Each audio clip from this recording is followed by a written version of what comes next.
ஒவ்வொரு முஸ்லிம்களும் குர்ஆனின் மூலம் கற்றுக்கொள்ள வேண்டிய 15 வாழ்க்கை பாடங்கள். முதலாவதாக, அல்லாஹ் நாம் செய்யும் அனைத்தையும் பார்க்கின்றான். இரண்டாவது, தொழுகைக்கு முதலிடம் கொடுங்கள். மூன்றாவது, அல் குர்ஆன் வாழ்க்கைக்கான வழிகாட்டி. நான்காவது, எப்பொழுதும் உண்மையை பேசுங்கள்.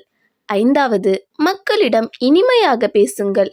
ஆறாவது, துஆ செய்யுங்கள், உதவியை அல்லாஹ்விடமே கேளுங்கள்.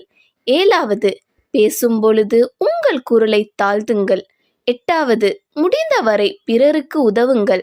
ஒன்பதாவது, நமது உண்மையான இலக்கு ஜன்னத் ஆகும். பத்தாவது, விலங்குகளிடமும் கருணையுடன் இருங்கள். 11வது, அல்லாஹ் கொடுத்த அருட்கொடைகளுக்கு நன்றி செலுத்துங்கள். 12வது, பெற்றோர்களுக்கு மரியாதை செலுத்துங்கள். 13வது, தவறு செய்தால் மன்னிப்பு கேளுங்கள். 14வது, கெட்ட வார்த்தைகளை தவிருங்கள். 15வது, மற்றவர்களை மன்னியுங்கள்.